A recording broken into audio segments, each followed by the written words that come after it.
hubiera pasado si el ateo recalcitrante de Sigmund Freud hubiera invitado al cristiano converso de C.S. Lewis a su casa a charlar sobre ciencia y religión y el sentido de la vida? Esa es la conversación que se imagina el dramaturgo Mark Germain en su obra La última sesión de Freud, que a su vez está basada en el libro The Question of God del Dr. Armand Nicoli, profesor de la Universidad de Harvard, en donde impartió una popular cátedra en la que analizaba en profundidad el pensamiento de ambos genios del siglo XX.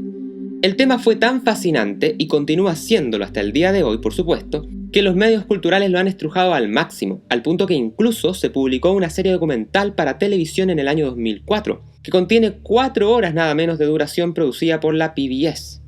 La última de las producciones, y una de las más ambiciosas, se trata de la llevada a la pantalla grande de la mano del sello Sony Pictures Classics. El legendario Anthony Hopkins da vida a Freud, cosa curiosa después de haber personificado en su carrera al psiquiatra psicópata Hannibal Lecter, a un sacerdote exorcista en el rito y a nada menos que a Joseph Ratzinger en la aclamada película de los 2 papas. Y últimamente también lo vemos como emperador Vespasiano, en otras palabras, háganse esa. Bueno, la cosa es que la película ha recibido críticas medianas nomás, aunque ha sido mucho mejor recibida por el público en general que los críticos.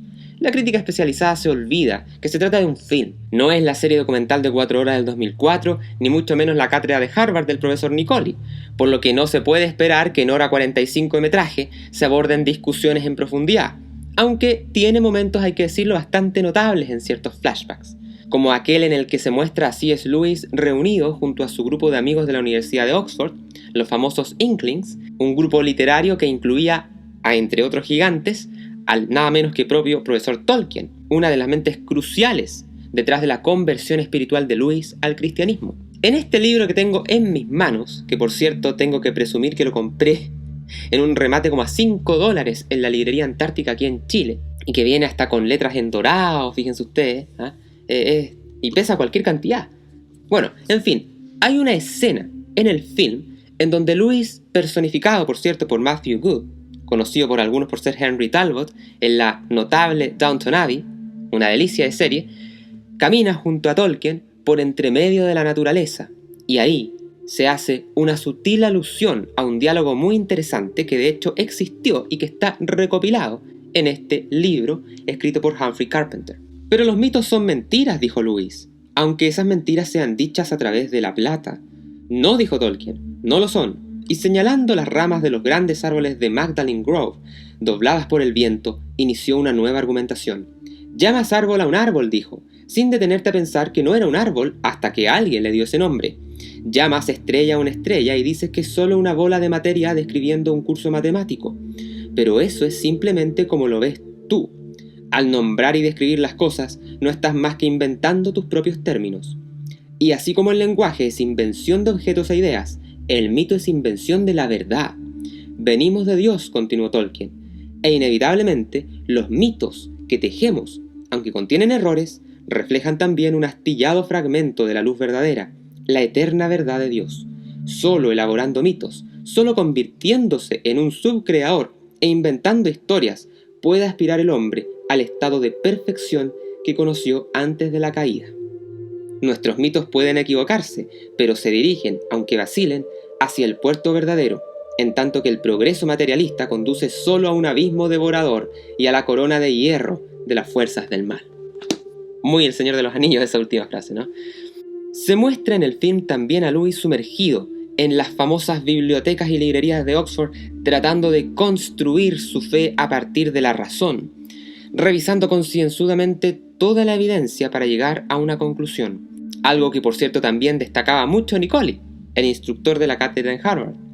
La película también aborda algunos importantes debates que es natural que afloren cuando discute un creyente con un ateo, y que son el tipo de cosas de las que hemos hablado, por cierto, en el canal tantas veces, como lo son las pruebas históricas de la existencia de Cristo, o la curiosa pregunta que le hace Freud a Lewis respecto de en qué se diferencia a Cristo de todos esos pacientes que el psicoanalista ha atendido y que se autoproclaman ellos mismos como el Mesías. Algo similar hemos revisado recientemente en el capítulo dedicado a las reflexiones del psiquiatra Otto Baer. En otra conversación, Lewis le pregunta a Freud que cómo llamaría él a un hombre no creyente cuyo escritorio y oficina está custodiada por una miríada de dioses, porque resulta que en el film se ve que Freud está rodeado de estanterías que están repletas de figurillas de dioses y de distintas religiones. Un coleccionista, le replica el psicoanalista, eso soy, la triste ironía de mi vida. Soy un incrédulo apasionado con la creencia y la adoración. Creencias antiguas y devoción, incluso la suya, señor Lewis. Curioso, ¿no?, le dice el cristiano. Todas las religiones comparten conceptos similares: bien y mal, bondad y maldad, elección entre ellos, libre albedrío. Implícitamente, esta parte del diálogo está citando algo de la tesis central de la obra más conocida de Lewis, que es Mero Cristianismo. No debemos olvidar también que, como dice el profesor Nicoli, Lewis argumenta que el universo, en toda su inmensidad y complejidad, está repleto de señales que apuntan con claridad inconfundible a una inteligencia que va más allá del propio universo. La conversación fluye posteriormente al problema del mal. En la cinta y en la vida real, Freud padece de un severo cáncer de boca, por lo que esta pregunta se conectaba directamente con el personaje. ¿Cómo puede existir Dios si existe el mal? Lewis replica con el argumento del libre albedrío, pero confiesa que en último término, el problema del mal es el mayor de todos, y con humildad acepta que no tiene una respuesta total más allá de decir que a través de lo malo el hombre puede ir camino a la perfección, lo mismo que el mundo material. Tenemos un capítulo en el canal dedicado, por cierto, a hablar sobre el sufrimiento humano, que pueden buscar si les gustaría profundizar en este punto. ¿Puede la física y la cosmología astronómica probar la existencia de Dios? Esa es la pregunta que nos hacemos en Ciencia y Religión, Dios, Física y Astronomía, desde las implicancias filosóficas del Big Bang pasando por el estudio del ajuste fino, tanto a nivel del universo como del paso de la inercia a la vida, la termodinámica y otros argumentos asombrosos. En Ciencia y Religión nos sumergimos por este gran debate para tratar de responder a la pregunta de si por medio de la ciencia moderna es posible llegar a Dios. Adquiérelo desde cualquier parte del mundo a través de los enlaces ubicados en la descripción de este video. Y de regalo, llévate una versión digital de nuestra revista exclusiva Quasars en español, optimizada para tablet. En los especiales de PFW descubrirás un mundo de fascinantes conocimientos, la filosofía detrás de Interstellar, el futuro de la inteligencia artificial, el misterio científico de la sábana santa, la relación entre los exorcismos y la psiquiatría moderna, las profundas reflexiones del físico Werner Heisenberg y hasta un especial cosmológico de 3 partes sobre el origen del universo, entre muchos contenidos más ya disponibles y tantos otros en producción. Accede a todos nuestros especiales haciéndote miembro de este canal por tan solo $3 mensuales aproximadamente y sumérgete en los contenidos exclusivos de Patagonia Free Web. PFW, nos une la ciencia, nos apasiona el conocimiento. ¿Estamos solos en el universo? ¿Qué han opinado los grandes pensadores de la historia universal al respecto? ¿Cuál es la posición de las religiones como el cristianismo o el islam en estas materias? ¿Qué esfuerzos han desplegado los astrónomos? ¿Qué se espera en la astrobiología para los próximos años? Todas estas y muchas otras preguntas se abordan en este nuevo programa digital del proyecto educativo Patagonia Free Web. Alejado de las teorías de la conspiración que abundan en programas de televisión, este curso viene a enfrentar esta trascendental pregunta luego de una profunda investigación que conllevó consultar a las fuentes de la más alta calidad intelectual. No te lo pierdas. Las cosas se tensionarán todavía más a reglón seguido, cuando Freud menciona que entre ellos dos no hay posibilidad de punto de encuentro, toda vez que hablan distintos idiomas. Usted cree en la revelación, le dice a Lewis. En cambio yo no. Yo creo en la ciencia y en la razón. Lewis no le deja pasar esta afrenta y le explica que el creyente no solo abraza la revelación, sino que también a la ciencia y a la razón, toda vez que son asuntos complementarios. La religión le da lugar a la ciencia, pero la ciencia pura y dura no le da lugar a la religión, espeta Lewis.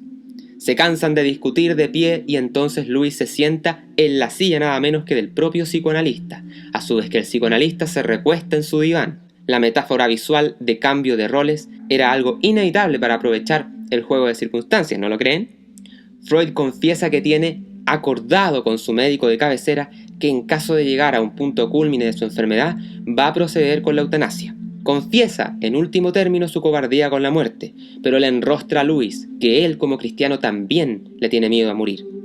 Asunto que en el film se muestra en el momento en que, refugiados por un hipotético bombardeo aéreo, Lewis comienza a llorar y a temblar debido a un supuesto trauma adquirido en la guerra. Su fe, Sus cuentos de hadas, señor Lewis, no hacen efecto en esas circunstancias límites y usted termina temblando como un niño en un rincón, porque muy en el fondo sabe que sus fantasías religiosas son solo eso, fantasías, porque Dios no existe. El pasar de unos aviones de carga por arriba de la casa de Freud interrumpe la conversación y se distiende luego con risas. Creíamos que podíamos resolver los grandes misterios esta noche en mi oficina, afirma el psicoanalista. Claro que no, pero sería todavía más insensato siquiera no intentarlo, le replica Lewis. Lo único que podemos concluir es que uno de nosotros está errado. Si yo lo estoy, señor Lewis, y Dios existe, usted me lo podrá enrostrar si es que nos encontramos en algún lugar tras la muerte. Pero si yo estoy en lo cierto y Dios no existe, bueno, pues nunca nadie lo va a saber. Después de eso, se despiden, pero justo cuando Lewis va saliendo de la casa, Freud va a prender la radio y se pone a escuchar música. Es una sutileza, pero interesante, porque en todo lo que va de la cinta, el profesor Freud reniega de la música y la apaga con frecuencia. Toda la música me suena como música de iglesia, replicaba. Lewis parece entender lo que está detrás de esa compulsión. La música religiosa solo trivializa las emociones que ya siento, pero creo que en realidad lo que usted piensa es que tiene miedo de sentir esas emociones, señor Freud. Le tiene miedo a la experiencia religiosa. Ya en el tren camino a casa, Lewis mira un libro que Freud le regala justo antes de irse. No era otro que el propio libro de Lewis, El regreso del peregrino, una de las primeras obras escritas por el profesor de Oxford, donde relata su despertar espiritual. De error en error, uno descubre toda la verdad, aparece la dedicatoria de Freud. Al tiempo que la cámara enfoca los rieles del tren, que parece llegar a un punto donde se une una bifurcación del camino, graficando que todos los hombres, aunque por caminos distintos, nos movemos buscando respuestas a las grandes preguntas. Un cierre interesante, algo circular, que remedia la conversación respecto al misterio de saber quién tiene la razón, el creyente o el ateo. Y ya que estamos hablando de Lewis en este capítulo de Books and Films, aprovecho de recomendarles para cerrar uno de mis libros favoritos del profesor, que es este, The Voyage of the Dawn Treader, que en español lo han traducido como La travesía del viajero del alba, el volumen 3 de las Crónicas de Narnia, que tiene un final extraordinario de una riqueza y profundidad teológica impresionante para estar en un libro para niños. Esta versión, una versión de HarperCollins, preciosa con ilustraciones y todo, y con una hoja bastante decente. Y adivinen cuánto me salió, como $3 también, otro remate en la Antártica. Así se remata la cultura en Chile. Nos vemos en otro episodio de Books and Films aquí en PFW.